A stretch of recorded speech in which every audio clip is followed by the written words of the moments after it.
Hello বন্ধুরা, জলখাবার নিয়ে আবার হাজির। সুপর্ণার রান্নাঘরে সকলকে স্বাগত।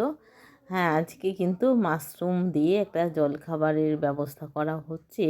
মাশরুম দিয়ে জলখাবার করলে একদিকে সুবিধা, আপনারা এটা যে পুরটা বা তরকারিটা তৈরি হবে সেটা আপনারা রুটি দিয়ে যেরকম করতে খেতে পারেন, রুমালি রুটি দিয়ে খেতে পারেন, পাশাপাশি চাইলে পরে আপনারা একটু ভাতের সাথেও ডালের পাশে নিয়ে খেতে পারেন। আবার ওদিকে পাউরুটির সাথে খেতে পারেন। আর খেতে পারেন আরেকটা জিনিস, যেটা আমি এখন বলবো না, আমার পরবর্তী রান্নাতে যখন আমি ব্যবহার করব সেটার সাথে বলবো। তা প্রথমে একটু অল্প 1.5-2 চামচ সাদা তেল নিয়ে নিলাম, কারণ এটা তরকারি হচ্ছে, সবজি যাবে অনেকগুলো। সেই হিসাবে প্রথমে একটুখানি রসুন কিমা দিলাম। আর অল্প 1 চামচের মতো রসুন কিমা, ক্যাপসিকাম, কাঁচা লঙ্কা কুচি, পেঁয়াজটাকে একটু বড় করে রেখেছি। আর ছোট ছোট কিউব করে গাজর আছে। ক্যাপসিকাম আর গাজরের আয়তন প্রায় একই আছে। আর লঙ্কা কুচি ছোট ছোট করে করেছি।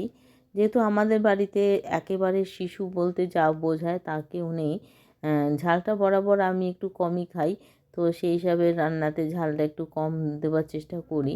আমার বড় খুব কম খায় ঝাল, আমার শাশুড়ি মা আগে খেতেন, কিন্তু এখন উনি ঝাল খান না।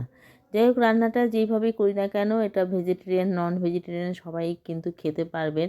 চাইলে পেঁয়াজটা স্কিপ করতে পারবেন, তবুও কিন্তু খেতে ভালো হবে। আর যদি যারা চান যে এর মধ্যে আরও অন্যান্য প্রোটিন জাতীয় জিনিস দিতে, চিকেন হোক বা মটনের কিমা হোক বা ডিম কুড়িয়ে হোক, ডিমটাকে কুড়িয়ে সেদ্ধটি করা ডিমকে কুড়িয়ে, তো বা অন্যান্য যেরকম আরও আছে, ওই সয়াবিন, এরকম প্রোটিন জাতীয় জিনিস আপনারা চাইলে আরও অনেক কিছু অ্যাড করতে পারেন। চাইলে আরও অনেক ভেজিটেবল অ্যাড করতে পারেন। আমার ঘরে যেটুকু ছিল আমি সেটুকু দিয়ে এটাকে একটা তৈরি করার চেষ্টা করেছি। এবং স্বাদে আহ্লাদে সত্যি সত্যি খুবই ভালো, খুবই প্রিয়। এবং সবের সাথে যায়, আমি দুটো জিনিস 3টে জিনিসের কথা বলে দিলাম। চাইলে পাউরুটির সাথে খেতে পারবেন, চাইলে ডালের পাশে ভাত দিয়ে খেতে পারবেন, চাইলে আপনি রুটি দিয়ে বিভিন্ন প্রকার রুটি দিয়ে খুব ভালো যায় খেতে। তো আমি আজকে ঘরে যেহেতু আমার ঘরে সাধারণত রুটি বা পাউরুটির ব্যবস্থাই থাকে টিফিনের জন্য, তো আমি আজকে রুটি দিয়ে সার্ভ করছি। আমি আরেকদিন এটা আমার সবটা লাগেনি, বেশ কিছুটা রয়ে গেছে। এটাকে আমি আরেকটা অন্য রান্নাতে কিভাবে ব্যবহার করব তার জন্য আমি কিন্তু স্টোর করে রাখলাম। মাশরুমগুলো ছোট ছোট পাতলা পাতলা করে ছিঁড়ে নিয়েছি। মাশরুমগুলো গরম জলে দেখলেন আপনারা, গরম জলে একটু চুবিয়ে নিয়ে তুলে জল থেকে জল ঝরিয়ে নিয়ে তারপরে এটাকে কড়াইতে দিলাম, ছোট ছোট পাতলা পাতলা করে ছাড়িয়ে নিয়ে। আর মাশরুমের বিভিন্ন উপকারিতা তো আছে।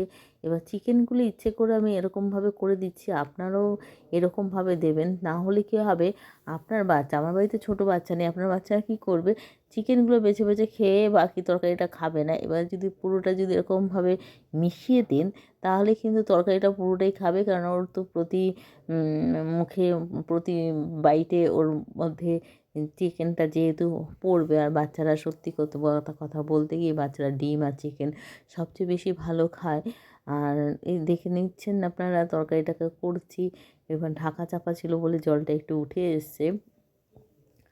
এবার আমি ঢাকাটাকে আচ্ছা, এটা কিন্তু যে দিচ্ছি, এটা এই যে পনিরও দিয়ে দিলাম। এটা আমি কাল বান বানিয়েছিলাম, ভেজ বান। তো ভেজ বানের সাথে এর মধ্যে যে পুরটুকু ছিল, হ্যাঁ, ব্যাটারটা ফুরিয়ে গেছে, আর তো করা যাবে না। সেই মানে আরেকটা বান হতো, যাই হোক, সেই একটা বানের আন্দাজে যে পুরটুকু সেটা আমি এটার মধ্যে দিয়ে দিলাম। আপনারা চাইলে আরও অনেকটা বেশি পরিমাণে পনির দিতে পারবেন, তার কারণ আমার ওখানে তো যেটুকু পনির ছিল সেটুকু আমি দিয়ে দিয়েছি তরকারির মধ্যে, বানের তরকারি থেকে। আর তো নেই, এবার আমি নামিয়ে এটা সার্ভ করার জন্য রেডি করছি। গরম গরম রুটির সাথে সার্ভ করব। তো এটাও একটা টিফিন হিসেবে, টিফিন বক্স হতে পারে, আবার ডিনারের হিসেবে হতে পারে, আবার বাড়িতে বসে গরম গরম গরম গরম রুটির সাথে খুব সুন্দরভাবে কিন্তু যায়। এইভাবে আবার আপনারা চাইলে রোলের মতন করে দিয়ে এটার মধ্যে যে মাঝখানে পুর হিসেবে ভরে সুন্দর করে কিন্তু এটা করে দিতে পারবেন। আমি এখানে আটার রুটি করেছিলাম, তাই একটু জাস্ট দেখিয়ে দিলাম। আপনারা চাইলে খুব পাতলা করে ময়দার রুটির সাথে করে মাশরুম চিকেন র্যাপ যেটা হয় সেটা করেও বাচ্চাদের লাঞ্চ বক্সে দিয়ে দিতে পারেন, এবং বাচ্চারা খুব মজা করে খাবে, আর আমাদেরও দেখে ভালো লাগবে টিফিন বক্স খালি ফেলে পরে। Tata, bye bye. যারা লাইক করছেন, কমেন্ট করছেন, তাদের আমার মন থেকে অনেক শুভেচ্ছা।